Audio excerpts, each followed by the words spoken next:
আমি পেঁপে ছেচকি করব।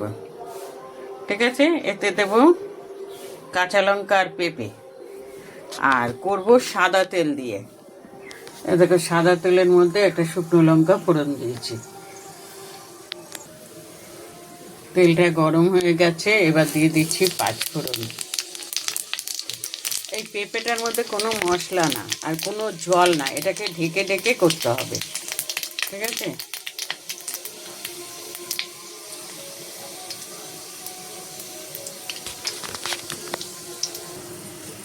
এবার আমি পেঁপেটা দিয়ে দেবো।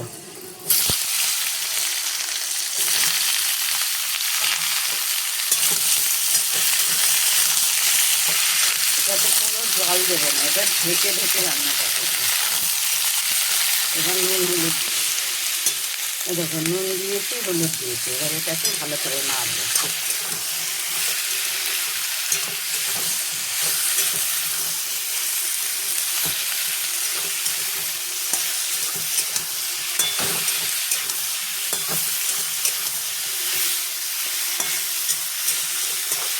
এবার এটা গ্যাস কমিয়ে কমিয়ে রান্না করবো। ঢেকে দিলাম, এবার এটা হতে থাক।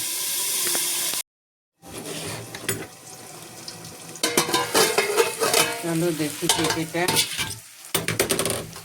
দেখো, ঠিক আছে, এটাই না জল দিতে হয় না, জানো, এটা ঢেকে ঢেকে দিলেই হয়ে যায়। আরেকটু হবে, গলে গেছে অবশ্য, তবু বলে আরেকটু হবে। এটা নামাবার আগে ধনে পাতা, সামান্য একটু মিষ্টি দেবে। এমনি তো পেঁপে, বুঝতেই তো পারছো, পেঁপে হচ্ছে খুব মানুষের প্রিয় জিনিস না, তবুও তাকে খেতে হয়। তাই এটা আজকে ছেচকি করেছে, এর মধ্যে এখনও দেরি আছে, আরেকটু হবে। যাই হোক, চলো দেখি। ঠিক আছে, কি সুন্দর হয়েছে দেখো। এবার দেবো এতে ধনে পাতা। এটা দিয়ে রুটি খেতে, রাতে রুটি খেতে না খুব ভালো লাগে, রাতে বলো সকালে বলো, খুব ভালো লাগে।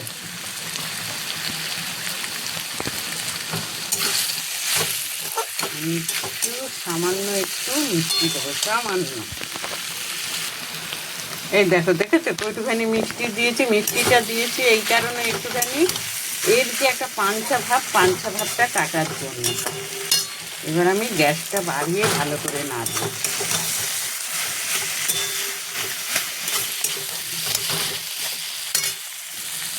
এই যে এটা এবার নামিয়ে ফেলবো। এই দেখো, পেঁপের ছেচকিটা এরকম রান্না হয়েছে। কেমন হয়েছে? ভালো হয়েছে?